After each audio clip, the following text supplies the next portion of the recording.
ಅಜ್ಜ, ನಿನ್ನೆ ಟಿವಿಯಲ್ಲಿ ಪಾರ್ಲಿಮೆಂಟ್ ಬಜೆಟ್ ಬಗ್ಗೆ ತೋರಿಸ್ತಾ ಇದ್ರು. ಹಣ ಎಲ್ಲ ಪಾಸ್ ಆಯ್ತು ಅಂತ ಹೇಳಿದ್ರು. ಹೌದಜ್ಜ. ಅಂದ್ರೆ ಇವತ್ತೇ ಆ ಹಣನ ತೆಗೆದುಕೊಂಡು ಸರ್ಕಾರ ತಕ್ಷಣ ಖರ್ಚು ಮಾಡ್ಬೋದಾ? ಸೂಪರ್ ಅಲ್ವಾ? ಸ್ವಲ್ಪ ತಡೀರಿ ಮಕ್ಳೇ, ನೀವು ಅನ್ಕೊಂಡಷ್ಟು ಸುಲಭ ಇಲ್ಲ ಈ ವಿಚಾರ.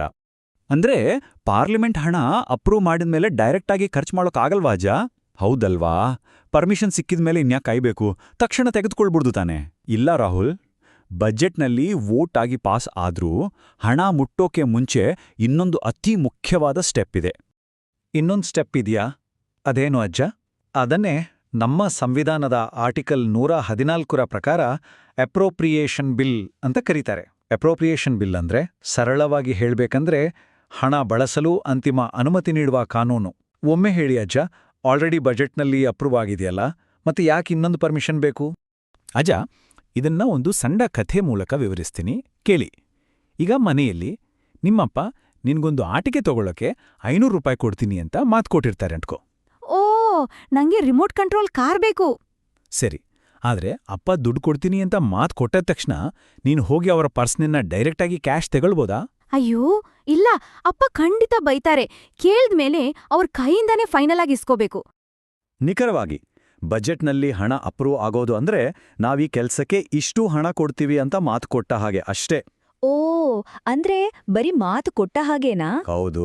ಆ ಹಣವನ್ನು ಅಸಲಿಗೆ ಕೈಗೆ ತೆಗೆದುಕೊಳ್ಳೋಕೆ ಈ ಫೈನಲ್ ಪರ್ಮಿಷನ್ ಬೇಕೇ ಬೇಕು. ಅಂದ್ರೆ ಅಪ್ರೂವಲ್ ಬೇರೆ, ಯೂಸೇಜ್ ಬೇರೆ ಅಲ್ವಾ ಅಜ್ಜ? ಹಣ ಬಳಸೋಕೆ ಫೈನಲ್ ಪರ್ಮಿಷನ್ ಕಡ್ಡಾಯ.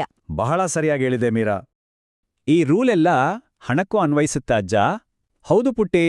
ಹೊಸದಾಗಿ ಅಪ್ರೂವ್ ಆದ ಹಣ ಇರ್ಬೋದು, ಅಥವಾ ಮೊದಲೇ ಫಿಕ್ಸ್ ಆದ ಖರ್ಚುಗಳಿರ್ಬೋದು. ಮೊದಲೇ ಫಿಕ್ಸ್ ಆದ ಖರ್ಚಂದ್ರೆ? ಅಂದ್ರೆ ನಮ್ಮ ಜಡ್ಜ್ಗಳ ಸಂಬಳದ ಹಾಗೆ ಎಲ್ಲದಕ್ಕೂ ಈ ಅಪ್ರೋಪ್ರಿಯೇಷನ್ ಬಿಲ್ ಪಾಸ್ ಆಗ್ಲೇಬೇಕು. ರಾಹುಲ್, ಅಜ್ಜ, ನನಗೊಂದು ಡೌಟ್. ಫೈನಲ್ ಪರ್ಮಿಷನ್ ಕೇಳುವಾಗ ನಮಗೆ ಇನ್ನೂ ಸ್ವಲ್ಪ ಜಾಸ್ತಿ ಹಣ ಬೇಕು ಅಂತ ಆ ಅಮೌಂಟನ್ನು ಎಡಿಟ್ ಮಾಡ್ಬೋದಾ? ಖಂಡಿತ ಇಲ್ಲ. ಇದನ್ನ ನಿಮ್ಮ ಸ್ಕೂಲ್ ಟ್ರಿಪ್ಗೆ ಹೋಲ್ಸ್ ನೋಡಿ. ಒಮ್ಮೆ ಸ್ಕೂಲ್ ಟ್ರಿಪ್ ಬಗ್ಗೆ ಮೀಟಿಂಗ್ ಆಗಿ ನಾವೆಲ್ಲರೂ ಮೈಸೂರಿಗೆ ಹೋಗೋದು, ತಲಾ 1000 ರೂಪಾಯಿ ಖರ್ಚು ಅಂತ ಬಜೆಟ್ ಫಿಕ್ಸ್ ಆದ್ಮೇಲೆ ಏನಾಗುತ್ತೆ? ನಮ್ಮ ಟೀಚರ್ ಅದನ್ನ ಚೇಂಜ್ ಮಾಡೋಕ್ ಬಿಡಲ್ಲ ಅಜ್ಜ? ಹೌದು, ಬಜೆಟ್ ಫಿಕ್ಸ್ ಆಯ್ತು, ಇನ್ನು ಚೇಂಜ್ ಇಲ್ಲ. ಟ್ರಿಪ್ ಜಾಗನೂ ಚೇಂಜ್ ಇಲ್ಲ, ದುಡ್ಡು ಚೇಂಜ್ ಇಲ್ಲ. ಅಯ್ಯೋ, ನಾನ್ ಲಾಸ್ಟ್ ಮಿನಿಟಲ್ಲೇ ಗೋವಾಗ್ ಹೋಗೋಣ ಅಂತ ಕೇಳ್ಬೇಕು ಅನ್ಕೊಂಡಿದ್ದೆ. ಚೇಂಜ್ ಮಾಡೋಕ್ ಚಾನ್ಸೇ ಇಲ್ವಾ? ಇಲ್ಲ ರಾಹುಲ್, ಅದೇ ರೀತಿ ಪಾರ್ಲಿಮೆಂಟ್ನಲ್ಲಿ ಕೂಡ ಈ ಬಿಲ್ ಪಾಸ್ ಮಾಡುವಾಗ ಯಾವುದೇ ಅಮೌಂಟ್ ಚೇಂಜ್ ಮಾಡುವಂತಿಲ್ಲ, ಹಣ ಹೋಗುವ ಜಾಗ ಚೇಂಜ್ ಮಾಡುವಂತಿಲ್ಲ. ಎಲ್ಲವೂ ಸ್ಟ್ರಿಕ್ಟಾಗಿ ಲಾಕ್ ಆಗಿರುತ್ತೆ ಅಲ್ವಾ ಅಜ್ಜ? ಹೌದು, ಪೂರ್ತಿ ಲಾಕ್ ಆಗಿರುತ್ತೆ.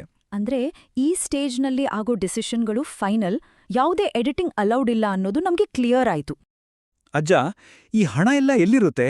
ಯಾವ್ದಾದ್ರೂ ದೊಡ್ಡ ಬ್ಯಾಂಕ್ನಲ್ಲಿಡ್ತಾರಾ? ಹೌದು, ನಮ್ಮ ದೇಶದ ಎಲ್ಲಾ ಹಣ, ಟ್ಯಾಕ್ಸ್ನಿಂದ ಬರೋ ದುಡ್ಡು ಎಲ್ಲವೂ ಒಂದು ದೊಡ್ಡ ಖಾತೆಯಲ್ಲಿರುತ್ತೆ. ಅದನ್ನ ಕನ್ಸಾಲಿಡೇಟೆಡ್ ಫಂಡ್ ಆಫ್ ಇಂಡಿಯಾ ಅಂತಾರೆ. ಮೀರಾ, ಕನ್ಸಾಲಿಡೇಟೆಡ್ ಫಂಡ್ ಅಂದ್ರೆ? ಸರಳವಾಗಿ ಹೇಳ್ಬೇಕು ಅಂದ್ರೆ ನಮ್ಮ ದೇಶದ ದೊಡ್ಡ ಬ್ಯಾಂಕ್ ಖಾತೆ. ದೇಶದ ದೊಡ್ಡ ಬ್ಯಾಂಕ್ ಖಾತೆ. ವಾವ್, ಕೇಳೋಕೆ ಬಹಳ ಗ್ರ್ಯಾಂಡ್ ಆಗಿದೆ. ಹೌದು, ಈ ದೊಡ್ಡ ಖಾತೆ ಒಂದು ಭಾರಿ ಸೇಫ್ ಆದ ಲಾಕರ್ ಇದ್ದಾಗೆ. ಈ ಅಪ್ರೋಪ್ರಿಯೇಷನ್ ಬಿಲ್ ಅನ್ನೋದು ಆ ಲಾಕರ್ನ ಸಿಂಗಲ್ ಕೀ ಅಥವಾ ಲಾಕ್ ಸಿಸ್ಟಮ್. ಅಂದ್ರೆ ಈ ಕಾನೂನಿಲ್ದೆ ಆ ಲಾಕರಿಂದ 1 ರೂಪಾಯಿ ಕೂಡ ತೆಗಿಯಕ್ಕಾಗಲ್ನಾ? ಖಂಡಿತ ಆಗಲ್ಲ ಮೀರಾ. ಈ ಕಾನೂನು ಪಾಸ್ ಆಗದೆ ಸರ್ಕಾರ ಆ ಲಾಕರ್ನಿಂದ ಲೀಗಲ್ ಆಗಿ ಹಣ ತೆಗೆಯೋಂತೆಯೇ ಇಲ್ಲ. ಇದು ನಮ್ಮ ಸಂವಿಧಾನದ ಕಟ್ಟುನಿಟ್ಟಿನಾದ rule. Super! Full safe locker ಹಾಗೆ ಕಾಯ್ತಾರಲ್ವಾ? ಹಾಗಾದ್ರೆ ಈಗ ಒಮ್ಮೆ ಹೇಳಿ ಮಕ್ಕಳೇ, ಸರ್ಕಾರಕ್ಕೆ ಹಣ ಸಿಗೋಕೆ ಯಾವ 3 ಸ್ಟೆಪ್ಸ್ ಇವೆ? ಅನನ್ಯ? ನಾನ್ ಹೇಳ್ತೀನಿ. ಮೊದ್ಲು ಪ್ಲಾನ್ ಮಾಡೋದು, ಅಂದ್ರೆ ಬಜೆಟ್. ಮೀರಾ, 2ನೇ ಸ್ಟೆಪ್ ವೋಟ್ ಮಾಡೋದು, ಅಂದ್ರೆ ಡಿಮಾಂಡ್ಸ್ ಫಾರ್ ಗ್ರಾಂಟ್ಸ್. ರಾಹುಲ್, 3ನೇದು ಅತಿ ಮುಖ್ಯ, ಫೈನಲ್ ಪರ್ಮಿಷನ್. ಅದೇ ನಮ್ಮ ಅಪ್ರೋಪ್ರಿಯೇಷನ್ ಬಿಲ್. ಭೇಷ್, ನೀವೆಲ್ಲರೂ ಪರ್ಫೆಕ್ಟ್ ಆಗಿ ಅರ್ಥ ಮಾಡ್ಕೊಂಡಿದ್ದೀರಿ. ಮಕ್ಕಳೇ, ನೆನಪಿರ್ಲಿ, ನಮ್ಮ ದೇಶದ ಹಣ ಅಂದ್ರೆ ಅದು ನಮ್ಮೆಲ್ಲರ ಹಣ. ಅದನ್ನ ಜಾಗ್ರತೆಯಿಂದ ಬಳಸಬೇಕು. ಅದಕ್ಕೆ ಸಂವಿಧಾನ ಈ ಕಟ್ಟುನಿಟ್ಟಿನ ನಿಯಮ ಮಾಡಿದೆ. ಹೌದು ಅಜ್ಜ, ಹಣ ಬಳಸೋಕ್ ಕೂಡ ನಿಯಮಗಳು ಬೇಕೇ ಬೇಕು. ನನ್ಗೆ ತುಂಬಾ ಚೆನ್ನಾಗಿ ಅರ್ಥ ಆಯ್ತು ಅಜ್ಜ. ಹೌದು, country money is a very serious matter. ಇನ್ಮೇಲೆ ನಾನು ಕೂಡ ನನ್ನ ಪಾಕೆಟ್ ಮನಿ ಸೇಫ್ ಆಗಿ ನಿಯಮದ ಪ್ರಕಾರನೇ ಖರ್ಚು ಮಾಡ್ತೀನಿ. ಬಹಳ ಸಂತೋಷ ಮಕ್ಕಳೇ.